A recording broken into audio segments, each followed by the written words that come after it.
Welcome to Crawlspace. I'm Tim here today with Lance. Lance, how are you today? I'm doing fantastic today. We are joined once again by an old friend, and we're having another conversation that we love to have with this individual. This is blossoming into something new. It's blossoming into something bigger for the show. We have so much fun doing these episodes. But Tim, before I go on, how are you, sir? I'm doing great. Thanks for asking. Yeah, and I'm especially great to introduce this conversation. As you mentioned, we're doing something a little different with these episodes. In this episode, we're speaking with a true crime guy, Mike Morford, co-host of Criminology, The Murder in My Family, and many other shows. This is now the fourth time that we've spoken to him about, very specifically now, fictional horror movies that are slasher movies, and in fact, holiday-themed slasher movies. So this is now the fourth.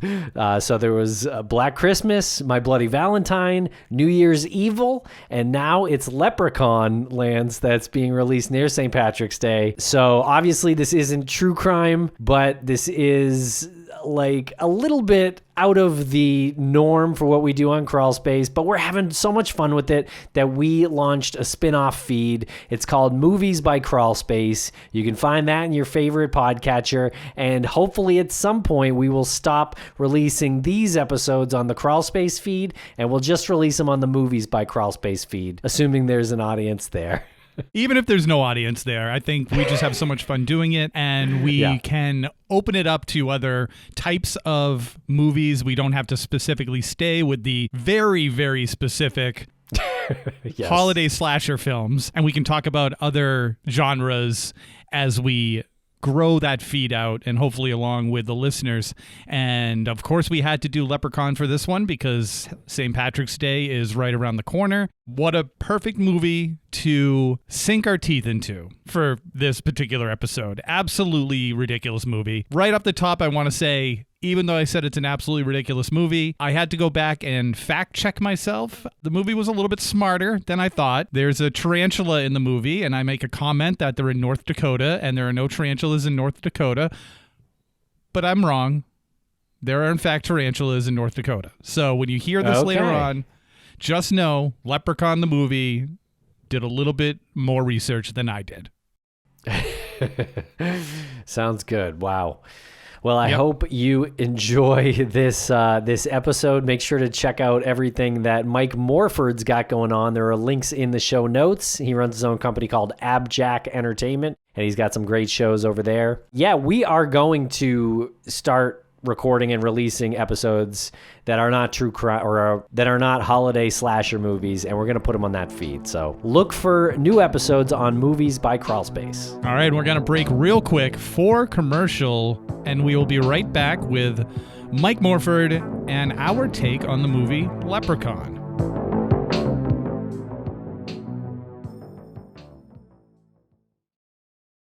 And a thank you to our sponsors. Back to the program.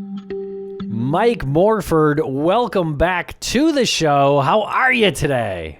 I'm doing good. Always fun to join you guys. Top of the morning to ya.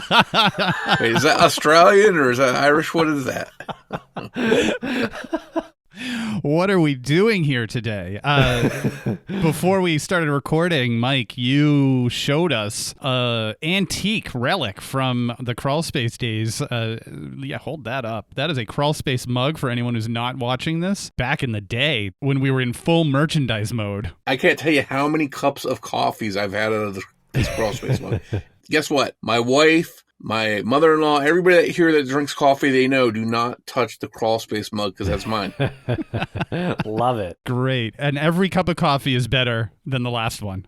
Absolutely. That's the magic of the Crawlspace mug. Well, fellas, we are back here again talking about holiday slasher horror movies. So, Mike, even though you're the true crime guy, there's nothing true about the movie Leprechaun unless you believe in wild magic. Hey, maybe you do. But we're going to go over the movie Leprechaun today, the movie from 1993. And this is a series we've been doing together, the four of us. We started with Black Christmas. We did My Bloody Valentine. We did New Year's Evil. And now we're back here with Leprechaun. They're all holiday slasher movies. Wow. Wow. Any comments?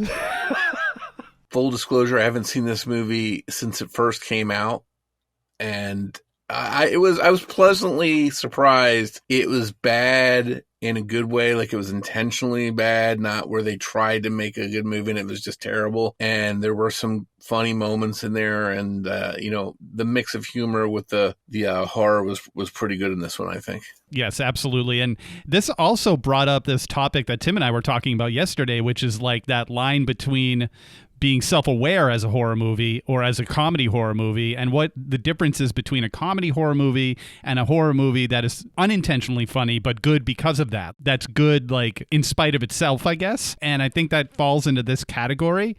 I just want to start off by saying two standout performances here. Jennifer Aniston is clearly a pro. Like, when she's acting and she's doing her craft in the early stages of her career here, she's much better than everybody else, save for Warwick Davis as the Leprechaun, who, other than Don Vito Corleone from The Godfather, this is probably the best bit of casting ever in movie history. Warwick Davis as the Leprechaun. Secondly, the movie was made for $900,000. It grossed almost $10 million. And those are the numbers that I've seen to date. It's probably more.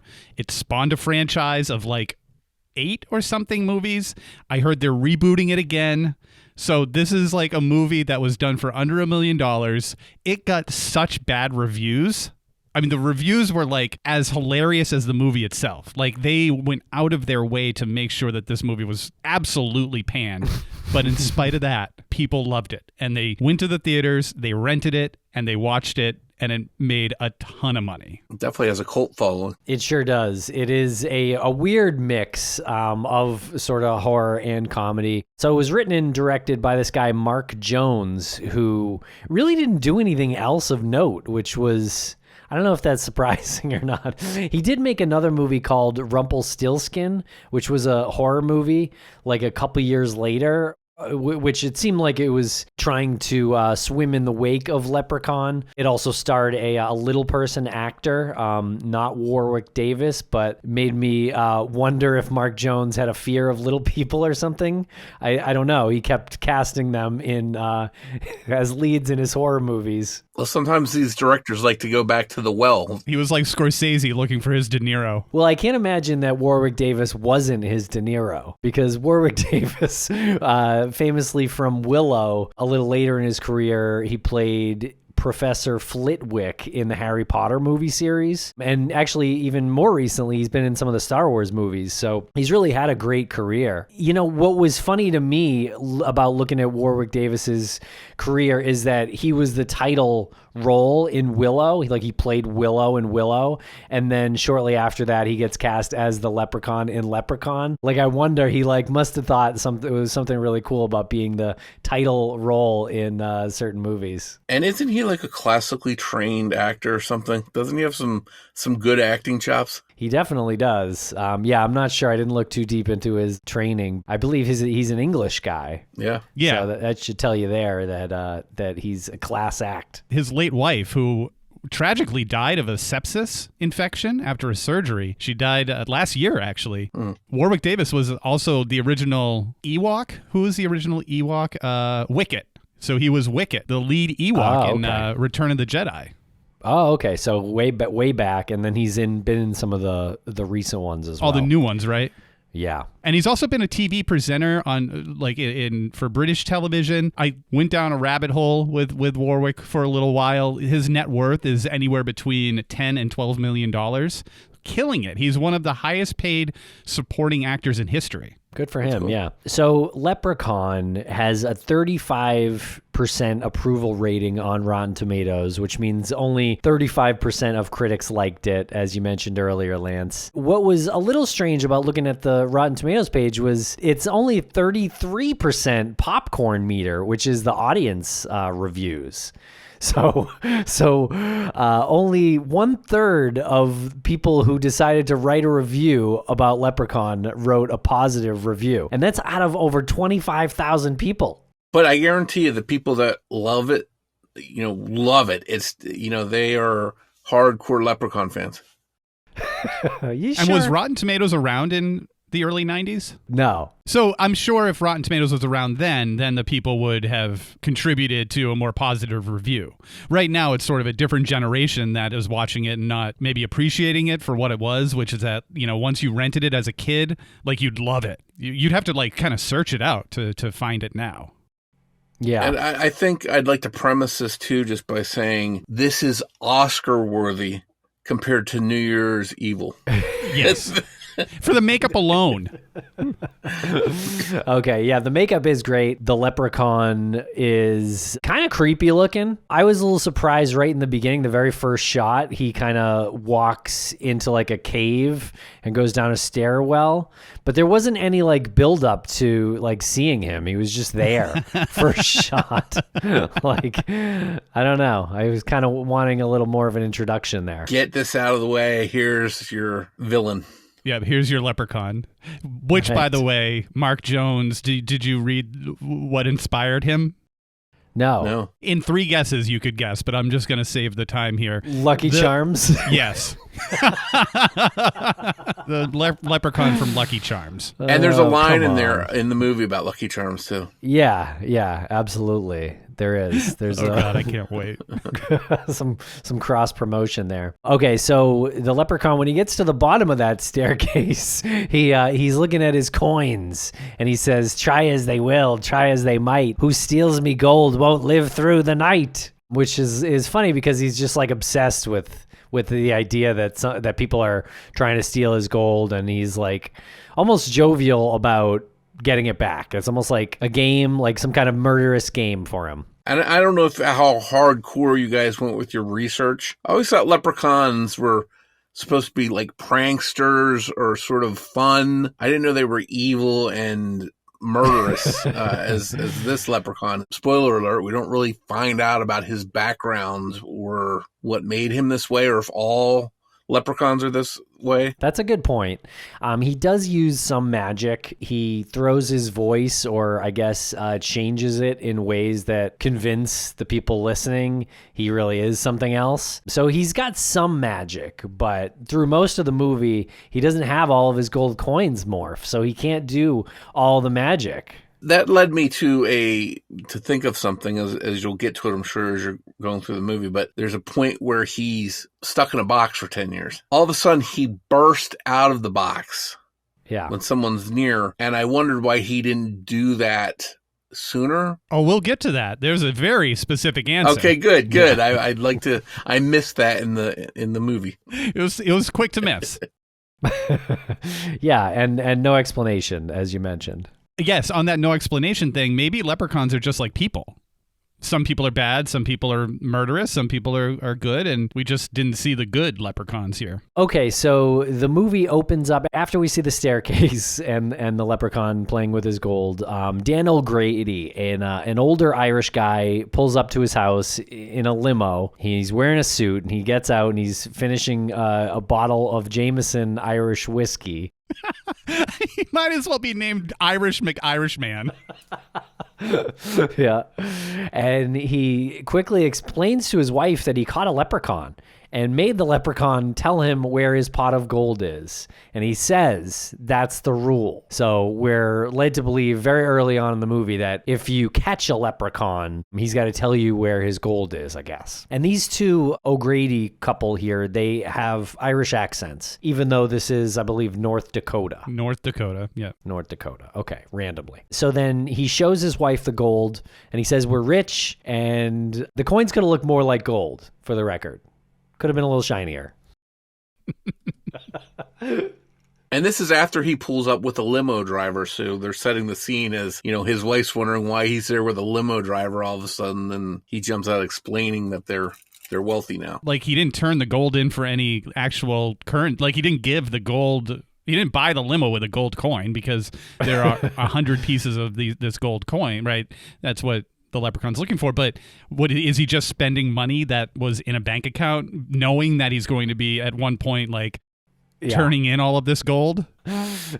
So old man O'Grady, I guess, goes to change or something like that, or goes outside, and his wife is left alone in the house with a suitcase, and she hears a little kid's voice coming from inside the suitcase, and she goes over slowly and opens the suitcase, and out pops the leprechaun. So this is what I mean when we said he kind of throws his voice, and he really sounded like a little kid to her. And in being so scared, she falls backwards down the stairs into the basement and breaks her neck. Very audible neck break, by the way. Yeah, we know she broke her neck because of the very loud cracking sound.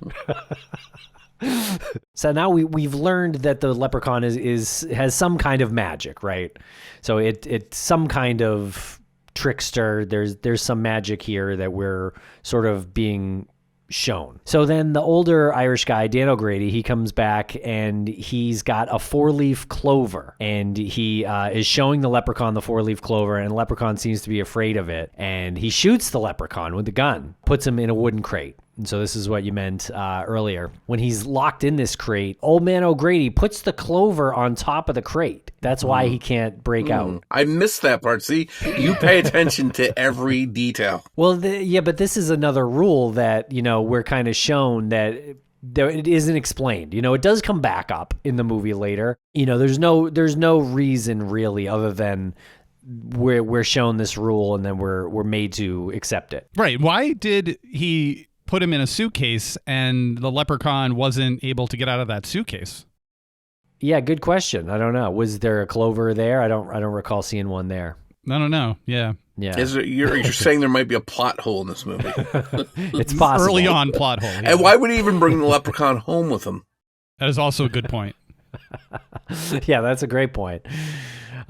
So the man, O'Grady, attempts to light the crate on fire with the leprechaun inside. He douses it with gasoline, and he lights a match. But before he can throw the match onto the crate, he has a heart attack. So serendipitous timing there. Yes. Well, it's theorized that the leprechaun used the last little bit of his power to cause him to have the heart attack. Right. And you could see that he was sweating, and he was leading up to this actual heart attack. He was struggling, trying to clean up, set the fire to destroy the leprechaun, and didn't go so well. Exactly.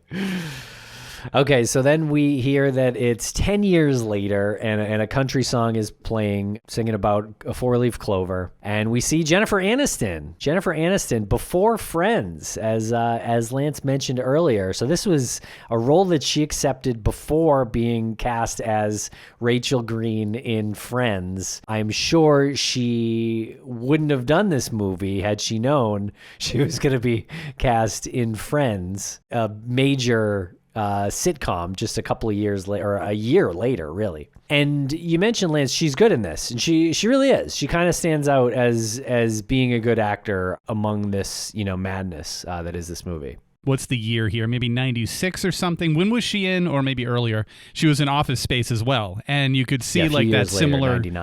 99. Okay. You could see that similar like comedic acting chops, like what was being developed that was worked into her character on Friends. You saw a little bit here in Leprechaun, and then even more in Office Space. So yeah, once you watch her, you see that there's something there. There's something more special about her talent as opposed to the guy who played her dad. Not insulting that dude. He's probably a great actor.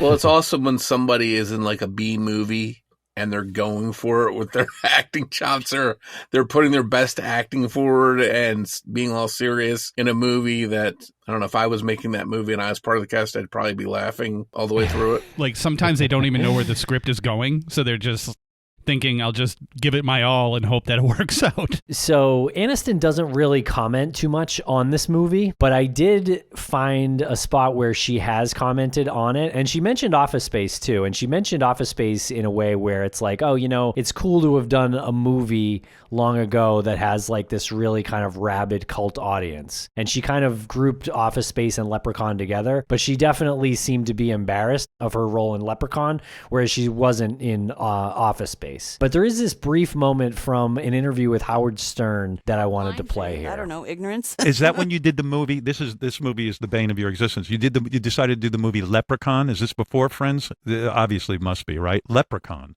And you hate that. But you have to act. You have to get into the door somewhere. I really thought I'd arrived when I did Leprechaun. I mean, it was with Warwick Davis, the guy from Willow, was in it. That's a big deal. Big deal. Yeah.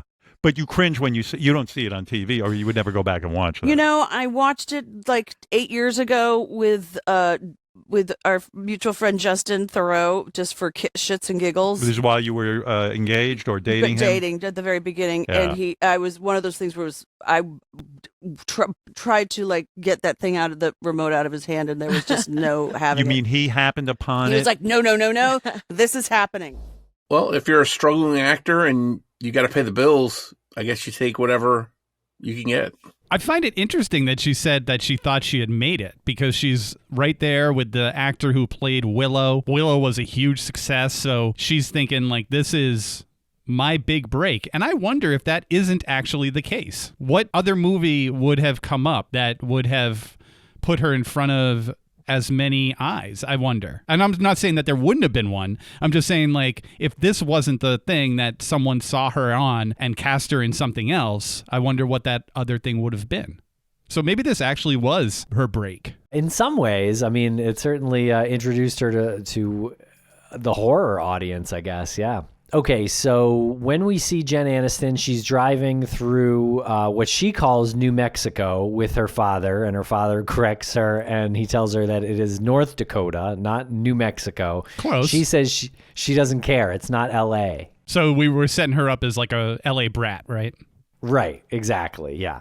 And the house that they arrive at, that I guess her dad now lives at, is not satisfactory to her. She wants to leave and go to a hotel. And this place is the old O'Grady place, right? So the house from the first scene with the leprechaun trapped in the crate in the basement still. So this is just 10 years later. And did you guys notice the shot of the spider? The tarantula? Oh, yeah. It was a tarantula, right? Mm-hmm. Yeah. In North Dakota. Maybe they have them in North Dakota. I don't know. Definitely New Mexico. Maybe when O'Grady was moved to the nursing home, he lost his arachnid collection. Okay, good. His arachnid farm. Yep. Okay. So Aniston is like about to storm out, and she says she's going to a hotel rather than staying there. But she sees a hunky handyman. She changes her mind really quickly and says, you know what? I'll stay. Hey, we've all stayed for a hunky handyman at some point in our lives. Don't pretend like this is a new thing.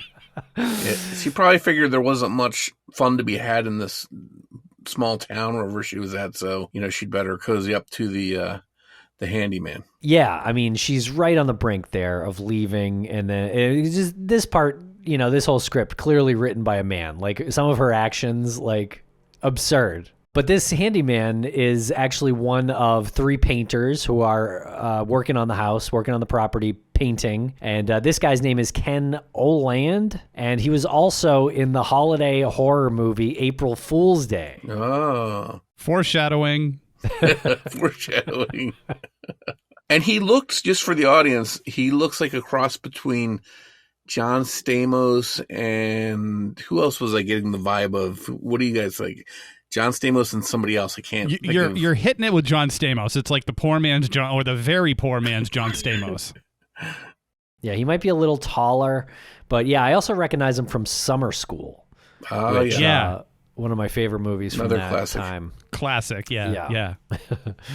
And then we John see Stamos. Ozzy. Ozzy is one of Nathan, the handyman's painters. So it's Ozzy, Alex, and Nathan as the three painters who are working on this house. And Ozzy is played by Mark Holton, pretty recognizable character actor, notably as he played Francis from Pee-wee's Big Adventure. If you've seen that, you definitely recognize this guy. He's also the spectator from The Naked Gun. It's Enrico Palazzo. Oh my God. He was in A League of Their Own too, if I remember. Yes, Wow. yes, he's older Stillwell in A League of Their Own. Stillwell is the bratty kid who hangs out with the team and Gets hit in then the face with a glove or something. Yes. Yeah. But then later in the movie, when he's there as an adult, it's this guy, Mark Holton. So he's kind of a notable character actor type. He's doing like almost like a Lenny of Mice and Men, kind of type of a simple character in this movie, which I have many questions about. I'm not sure if I should be offended by this because it's like a watered down version of Lenny. Like Lenny as the character is very identifiable as having emotional issues, and that's like the point of Lenny. But this is sort of like Lenny light. It's like kind of a lazy version of Lenny. Yeah, I don't know. It's I think we should probably all be offended by this. I agree. I think this portrayal. Err on the side of being offended. And the youngest painter, the kid, at first I thought he was the kid from Poltergeist. Did you guys think he looked like him? And then I said, wait a minute, Poltergeist was 1982. This is 93. There's no way that kid would have been growing up by then. But he was in Don't Tell Mom the Babysitter's Dead. There was a couple others. I want to say Rookie of the Year he was in. So you would have recognized that kid probably if you're watching a bunch of movies back then as well. But yeah, he's a younger kid. He's like, 13 or 14 in this. And they really set it up to where it's like Ozzy and Alex are kind of like a duo, almost like a comedic duo where Alex is smarter than Ozzy, yet Ozzy's much older. So again, kind of that of Mice and Men thing. And I think he's got probably the funniest scene in the movie too. The part where I laughed out loud in the movie had to do with the kid. Okay, I'm sure we'll get there. And we'll be right back after a quick word from our sponsors. Thanks to our sponsors, and now we're back to the program. So the Leprechaun summons Ozzy to the crate with the same trick he used on Mrs. O'Grady, and Ozzy falls for it, and he knocks the clover off of the crate right before the Leprechaun busts out, and he says, "Tell me or I'll bite your ear off and make a book out of it." A book! He wanted him to tell him where his gold was, and so I guess this guy doesn't really know what he's talking about. Why is that four-leaf clover not securely attached to this crate? All Ozzy had to do was just like brush it aside.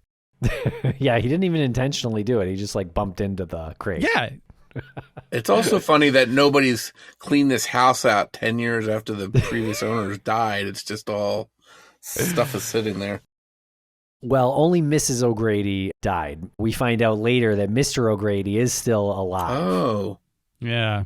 If it wasn't for you guys, I would miss stuff left and right. Now I find out I must have fallen asleep. Got my popcorn or something during that moment. So Ozzy escapes from the Leprechaun and runs outside. He runs into Nathan and Jennifer Aniston. He tells them that there's a leprechaun in the basement, and they don't believe him. And then out of nowhere, there's a rainbow that appears. And then Ozzy says, "It's a rainbow." And he sprints after the rainbow. He says, "We got to find the end of it." There's no rain, by the way. It's a very clear sky. Very blue. Very blue sky. And that rainbow is very perfect. And you can tell it's a 1993 special effects type of rainbow because it just doesn't look very natural at all. But I guess we can chalk that up to it's the leprechaun creating this rainbow, right? I guess so, but oddly, so at the end of the rainbow is his gold that he so desperately wants. So how did he not find it? Yeah, if it was him projecting the rainbow, then I don't know why he'd put his gold there, right? I don't know. Another plot hole. You can't really explain the movie Interstellar right away, so maybe that's what we're dealing with here. A lot of stuff that we just don't get. Right. So when they find the gold at the end of the rainbow, Alex, and the kid's name is Robert Gorman, he says to Ozzy that we can get you that operation to make you smart. Again, should we be offended by this? I think so, yes. I'm going to say well, yes. You got to look at the kid's point of view, so he's looking at it as a kid would look at it and probably doesn't understand that no operation is going to help him. Well, he does. No, he very much does understand. Yeah, later he's presented with the truth that there is no such operation, and he says, "I know." So yeah, I don't know what Alex's angle is here. I think there's more to Alex's character than we see on screen. I think there's a lot of dark things going on in Alex's psyche where he's feeling the need to manipulate his dim friend in order to gain riches. The movie really hits his stride, I think, right around this part, where Ozzy and the Leprechaun have a brief interaction. He runs after the rainbow. They find the gold. The line about the operation, and then this part that was one of my favorite parts in the whole movie. So Jennifer Aniston is looking in the back of the paint truck for something. She decided to help Nathan paint, I guess, a little bit. As she's looking in the back of the truck, Nathan walks behind her, right, and we can see that in the shot. And the leprechaun is under the truck. The leprechaun's under the truck, and he's caressing Jennifer Aniston's like shin and calf. Her bare shin. Her bare shin, because she's wearing shorts. She says, "Nathan, what are you doing?" We could do 2 hours on this one scene. First of all, this is another part that it's like, oh my God, a man definitely wrote this, because no woman would react like that. Like, oh, like this is a guy that she hasn't even, maybe they've flirted with. That's it. They flirted together. Like, that's it. No physical contact that we've seen so far. But now here he is under his own truck, caressing her shin. And she's like, "Nathan," like, no, that's not reality. Well, let's backtrack here, because at some point before that, she says in front of her dad, "I know what it feels like to be felled up." Didn't she say something like that? Or, "I know what it feels like to have somebody caressing your leg," or she says something along those lines. Yeah, so it's right after that. Yeah, she says, Okay. "I know what it feels like when a man caresses my leg." Yes. In front of your dad. Yeah. Well, I mean, what? She's at 20, at least 20 or something like that, I think, at this point. I don't know. So what we learn is the leprechaun is a pervert, probably. Right. And she has no idea how sane human beings should act, because if the guy she met, I'm assuming less than a day ago. It was like more than a half an hour ago. Right. Okay. Well, it's the same day. Has decided to walk away from her and then find like a secret way to get around her so he doesn't get seen by her, crawls under his own truck and starts rubbing her leg. And she's fine with it? So, Nathan. Yeah, come on. This must have been a really tough part for her to do. I bet. For the actress Jen Aniston to do that, but she's a good sport. She commits. She then like hears Nathan or something behind her, or he's like, "What? You said my name?" And he's behind her, and then she's like, "Oh, wait a second, what's caressing my leg?" And then she gets scratched by the leprechaun, by his nails. So then the dad comes out, and that's what happens when she says, "I know what it feels like when a man is caressing my." She says it wasn't a cat, it was something bigger, and they saw something run away, but they think it's a cat, and then they hear a cat. This starts the pattern of writing off these noises for something else, which I love. It's like this thing happened where it's caressing her leg and it scratches her, and then whatever they see next has to be that thing. And they look over and the cat runs away, and they're like, "Well, I think we found your culprit. It's the cat." So then for some reason they chase the cat. Yeah. And they like assume the cat went inside this tree, inside this hole in a tree. So for some unknown reason, the dad is reaching into the hole in the tree for the cat, because the cat's meowing now. Like elbow deep into this hole, into an unknown dark hole in a tree. I mean, we've seen tarantulas there already, but he's like, "We got to get this cat out." North Dakota is a dangerous place. And so he gets bit. He gets bit by the leprechaun. That, as the audience can see, it's the leprechaun, not a cat. And he pulls his hand out, and they rush Dad to the hospital. This is one of the funniest things. I'm going to jump ahead for a second here. The dad is never seen again in the whole movie. That part really makes me laugh. Like, I wonder, was he in the script at some point to bring back, like, why didn't they just kill him if they weren't going to bring him back? Like, I feel like body count is kind of an issue in this movie anyway. Like, I think it's only 2. It's just the O'Grady's. But yeah, exactly. So, low body count to begin with for a slasher movie. Why wouldn't they just kill the dad? They get him out of the way. maybe with the dad, they didn't want to have that sort of emotion that they had to inject into the plot. Yeah, because if they kill him, then she's sad the whole movie, right? Yeah, and it just goes on a more darker. I mean, but they could have just it could have just been motivation for her to kill the leprechaun or something, you know? I mean, I don't know. Yeah. They get him, or just bring him back later. Well, that's like what I he only thought. had his hand bit. Like he can get a cab back to the house at some point. Yeah, there were many moments towards the end of the movie where Jennifer Aniston's kind of on her own. I fully expected the dad to like pop back in. I mean, that's like you take the character away for a little while, and then once you suddenly realize, like, oh, right, that guy, he's probably going to come in and maybe save the day. It's just wonderful that it never happens. And is it me, or most of the movie is she rejecting the idea that it's a leprechaun? At what point she finally realizes, yes, it is a leprechaun, but it seems like for most of the movie, she's downplaying the chance that it's a leprechaun. No, you're right. All the characters, except for Ozzy, actually, they don't believe that it's really a leprechaun until pretty much like 20 minutes left in the movie. Like deep into the third act, we're in the fight where they're seeing him do magic is pretty much when they finally believe that it's a leprechaun. They even see him before, and they laugh at the idea that he's actually a leprechaun, even though he looks just like a leprechaun. But I get it. You wouldn't assume that something's a leprechaun, probably. I don't know about you guys, but I've been bitten by a cat pretty bad when I was a kid. Like it was latched onto my hand. I still have scars from it. Latched onto my hand. I made the mistake of trying to break up a cat fight, and the cat just went on my hand. And it was like, it was nasty. Well, that moment sounds really funny to me. Just that. In retrospect, If only you had a like, camera going at that time. I was like 13 years old, and I had this cat latched on my hand, and I'm whipping it around, like trying to get it off my hand. Why'd you try to break up a cat fight? Well, it was this like cat that was like a neighborhood cat, and it got into a fight with our cat, our family cat.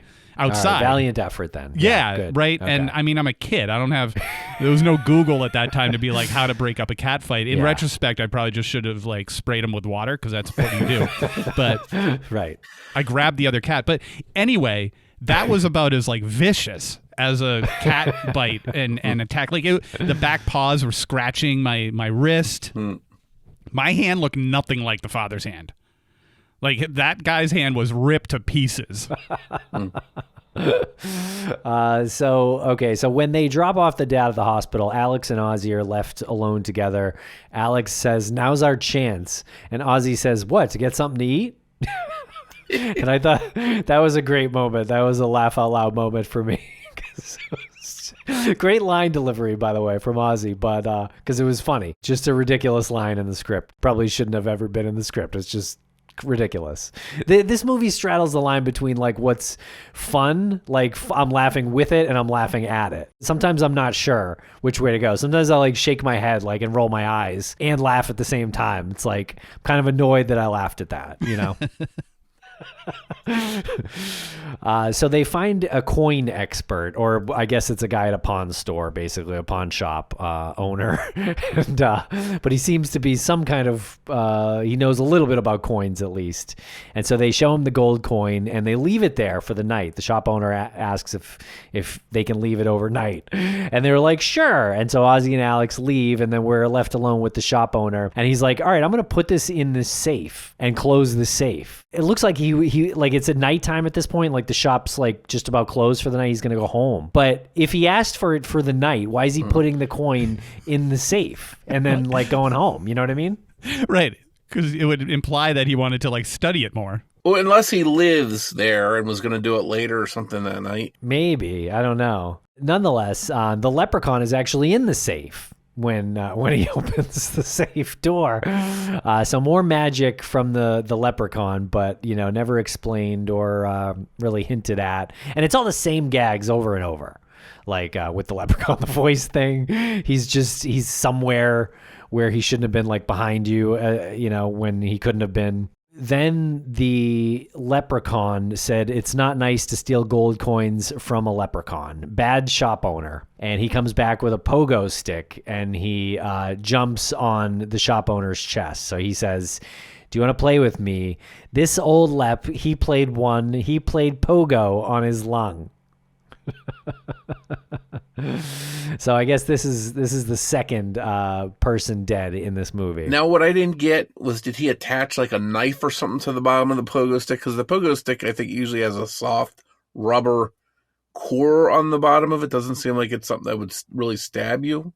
Right. It looks like the rubber part is off of the pogo stick. It looks like it's just a wooden stick on the bottom, and the spring kind of happens above. It does look like he dies, but there was some question in my mind too, whether or not it was going to kill him. But it did seem like it was cutting into his rib cage. A lot of blood. Yeah, yeah. So then here Leprechaun says 1 gold coin, 99 to go. We learned another rule that is sort of like we're sort of just forced to accept that it's 100 coins. Like the Leprechaun has 100. He only wants 100, I guess. He only needs 100 to do his magic. Only 100 is his, which made me like wonder why and all that. I just thought this was kind of a funny detail. I did the math. So the shop owner said that the coin was probably worth $500.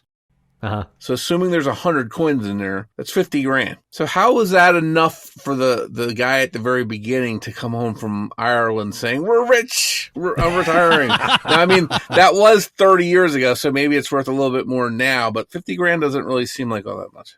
Yeah, and it was 10 years earlier in the fiction of the movie, so maybe a little inflation. Mm-hmm. But yeah, how's it enough to get that operation to make Ozzy smart, too? And why does all that go to Ozzy? Like, we can't figure out another way to spend this money? Do you think he's going to quit the paint company or when he becomes smart, or what? I know. What's going to happen there? Yeah, he's going to make some significant investments and everyone benefits. He's going to fire them from the paint company. Start his own paint company. Yeah, Leprechaun 2 is a much different story. No Leprechaun. And a different alternate Leprechaun sequel. Yeah, Leprechaun 2 is the name of the new paint company. That's right. You froze. That's right. Okay, so now Aniston and Nathan, they're waiting in a diner for Ozzy and Alex to meet them there. It's a funny conversation between Nathan and Aniston. Again, like very, very written by a man, these parts, I feel like. Nathan says to Jen Aniston, he says, "You look a little skinny. Have some of this meatloaf." And she tells him that she's a vegetarian. And then he's like, "Oh, let me see your sneakers." And he pulls out her sneaker and he's like, "Well, this is made of a baby calf or something." It's just kind of a goofy moment where like the writer-director injects some of his own, opinions, I guess. Totally unnecessary. But during this point, there's a cop who's got like a speed trap. He sees the Leprechaun in a tiny car from the pawn shop, I guess like a little like Power Wheels type. Leprechaun's in the Power Wheels speeding down the road, and the cop pulls him over and he says, you're take the mask off. Leprechaun's like, "I don't got a mask." Leprechaun tells him that he's 600 years old. Then the Leprechaun steals the policeman's gun and breaks his neck. So we have a third death here. Well, a fourth. Oh, no, a third, right. This is third. Because Grady's still alive. Yeah. Yes. And so back at the house, the Leprechaun is looking for the rest of his gold. He takes breaks to polish shoes. Love this. I love this. This is such a great addition to the Leprechaun mystique, I guess. Like the one weakness, right? You have to have your one weakness for your bad person, for your evil character, and he compulsively needs to shine shoes. Does it actually like lead to his downfall though? Kinda. As his weakness? Does it? Okay. Because later on they're like throwing dirty shoes at him, and so it helps them to get away because he can't stop polishing them. Right. Okay. That's a good point. Okay. I didn't look at it like that. I was very confused, I will say, with the breaking and polishing for shoes. I just kind of took it as a joke that wasn't funny. But you're right, there is a little more to it. But it still wasn't funny as a joke. We'll be right back after a quick word from our sponsor. And a thank you to our sponsors. Back to the program. So Aniston and the painters arrive back at the house to see it's a total mess. Nathan thinks that a bear broke in. Ozzy knows that it's the Leprechaun. He knows it. Bear. Like, have they not paid attention to anything yet? Like, it's, again, one of those, like, Well, I guess we found your leprechaun. A bear broke in. It's like they don't believe until it's happening to them. Right. Until they see it with their own eyes. Yeah. And in fairness to Nathan, there is a bear trap around the property that Nathan steps in accidentally, I guess. So now Nathan and the leprechaun are wrestling after he's on the ground, after having stepped in this bear trap. It's cut open his leg. It's stuck onto his leg. He's in pain. They're fighting. They hit the leprechaun with a flashlight, a stick. Ozzy calls the police. The police don't believe Ozzy, and we learned that apparently Ozzy calls the police often, like weekly. The police mention. It's like, what is it this week? Bigfoot? He even says Bigfoot. Oh, it's a leprechaun this time. Oh my God. So then Nathan unloads a shotgun on the leprechaun. Sort of unclear if he hits him at this point or not, but the leprechaun is sort of gone. Just vanishes. And then he returns a few minutes later as they're all in the car, and he bites Ozzy's ear as he sort of promised earlier. And then Aniston burns him with the cigarette car lighter, burns him in the nose. And this is the best part of the movie for me. This is the funniest part, is because when he screams over his ear being bit, the kid slaps him in the face. I'm thinking to myself, why did the kid just slap him in the face? He just got his ear bitten halfway off, but the kid decided to slap him across the face, and it just made me laugh out loud because it was such an idiotic moment. That is pretty ridiculous. So the leprechaun knocks the truck over onto its side and kind of rolls it down a small hill. The four of them get out and they run. The leprechaun's hand does get caught in a door and gets severed. It crawls up the door and finds the leprechaun itself. So again, we kind of see some of his magic that is never really explained, but we see some of it. And then Jennifer Aniston yells, "My portable!" And she runs to go find her cell phone to call the cops. Is that what they called them back then, portables? That's what she calls it anyway in the movie.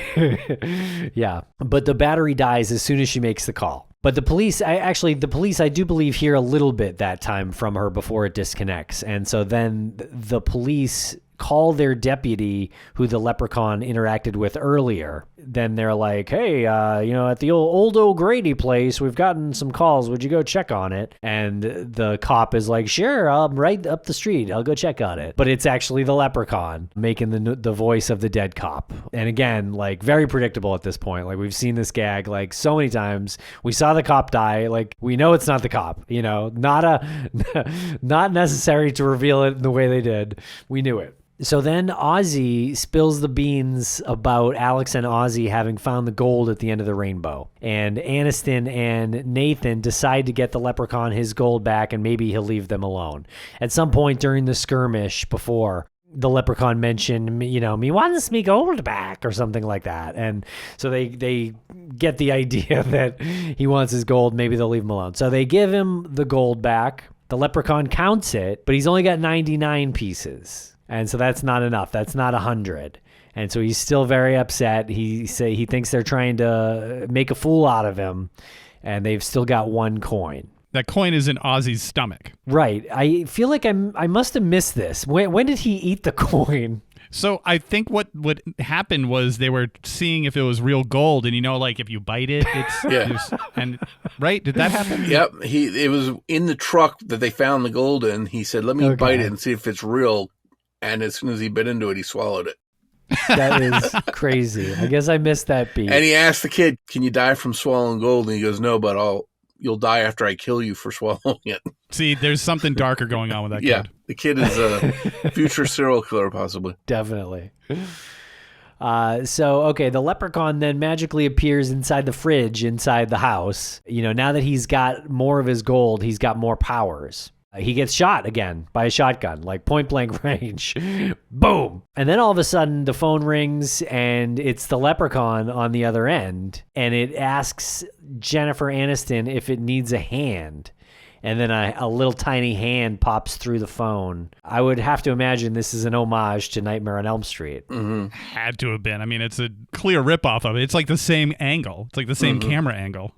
And so then, we learn about the 100th coin being inside Ozzy's belly. And so then they decide, oh, well, maybe we should go talk to Old Man O'Grady to find out what to do about this. So Old Man O'Grady, who found the leprechaun in the first place, so he's at like a nursing home up the street. So they go try to find Old Man O'Grady. But the leprechaun is impersonating him. It can teleport, but yet it's still like taking like a tricycle, like back and forth from the nursing home and the house. Then O'Grady is actually in the elevator, and he kind of pops down from the top of the elevator. It looks like he has been attacked by the leprechaun, I guess thrown down the elevator shaft on top of an elevator. Then Aniston's inside the elevator, and so they actually have a conversation. He talks to Aniston before he dies, tells her that she needs a freshly plucked 4-leaf clover from the clover patch near the well, and that'll do it.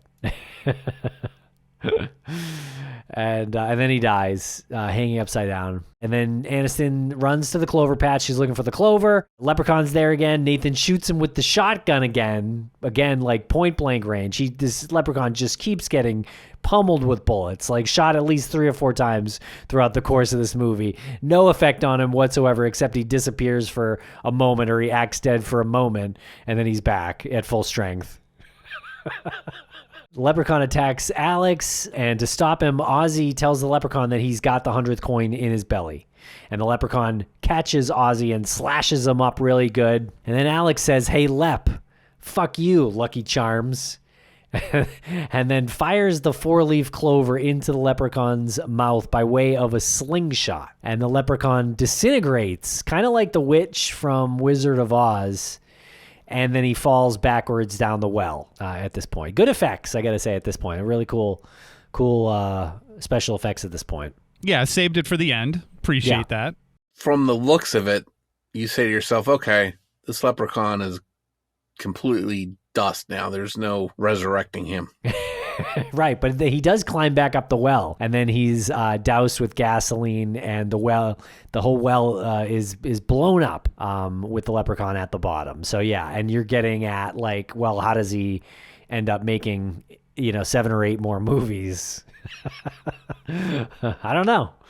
Well, it's because they figured, okay, it cost us $900,000 to make. It made a fortune, so we can just keep on bringing him back. It's like every other horror movie. How does Jason or Michael Myers keep coming when they've been, heart taken out in one of the movies and heads cut off? Yeah. Only when they're human does it matter, right? Like once they become supernatural beings, like no one cares at all. Yeah. In which case, right. All of them are. Leprechaun is, Michael Myers, Jason, they're all supernatural. And don't we hear the leprechaun's voice at the end of the movie, too? Oh, I believe so, yeah. Sort of hinting a sequel. Could be in the works. Now, Ozzy actually does reprise his role in 2018's Leprechaun Returns, which I haven't seen. That is the franchise doing the whole, we're going to ignore all of the other sequels and just say that this is the new sequel to the first movie. Right. Has he gotten that brain operation by this point in the sequel? I don't know. I didn't see that one, but I think that story's all about it. He's not even that dim to realize that the $50,000 isn't going to give him his brain surgery. Well, I think it would be great if now he has had that operation and he's like a rich paint company owner. Oh, that'd be but he only does like green paint, different shades of green paint. Wow. Like I said, I think it's Oscar worthy if you compare it to New Year's Evil. Yes. I feel like you watch New Year's Evil and then you come watch this movie. It's like, this is acting. This is what true movie making is about after watching the other one. Yes. Yeah. It's better. It is better than New Year's Evil. It definitely is. I would much rather watch it again if I had to watch one of them again. Yeah, I don't know. There's something about it just kind of makes me not like love it. You know what I mean? Yep. I still can't understand how Jennifer Aniston never reprised her role. They must have approached her and said, hey, you've got to come back for the sequel. Maybe at this point she would, because there's rumors that there's another reboot that's happening. And maybe at this point she would, just because it's like nostalgic. They could picture like a Jamie Lee Curtis type role, maybe. Exactly. But I don't see Jennifer Aniston doing it. I just don't think she works enough to take a role like that. And I don't think she wants the attention from this movie.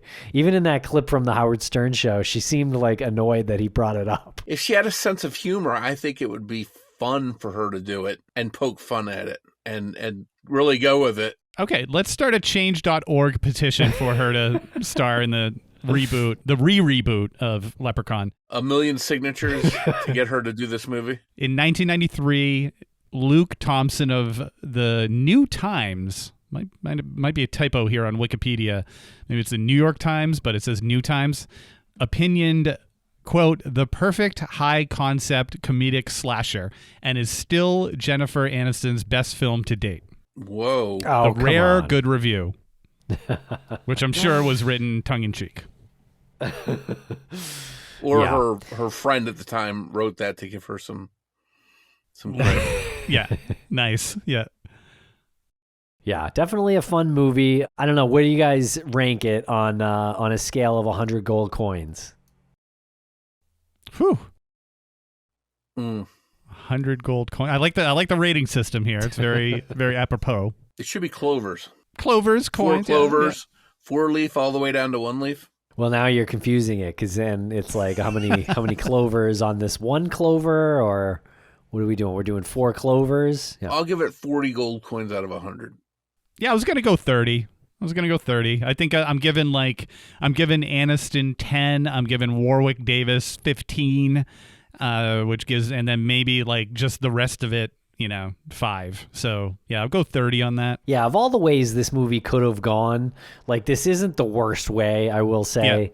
Yeah. Certainly not the best way it could have gone, but I think 40 is about right. 40 out of 100 for me. It's kind of fun. It's kind of annoying. Yeah, it's really not scary or funny, though, I gotta say. So that's kind of my main complaint.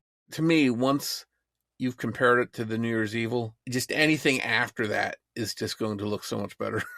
Again, anything after that is like Shawshank Redemption. Yeah, exactly. It's genius. I feel like our next one's going to be a little bit of a better experience viewing-wise and discussing. Should we give a teaser on this one? Hey, I think we follow this actor, Ken Oland, and we do April Fool's Day. Bring it right into April Fool's Day. Have you seen April Fool's Day, Morph? I saw it back, 20, 30 years ago. And Same. As far as I remember, back then I thought it was pretty decent. Yep. And I still, in my mind, envision who the killer is, if I remember correctly, or the premise of what happened. So my memory at this point isn't as good as it used to be, but I still remember the outcome at the end. So it'll be fun to watch again. Yeah. Tim and I watched the trailer, and it does look like a very fun movie. So I'm excited about this. I feel like we're going to get that balance that we're looking for. We need to come back up. I think so. We're on the downward spiral.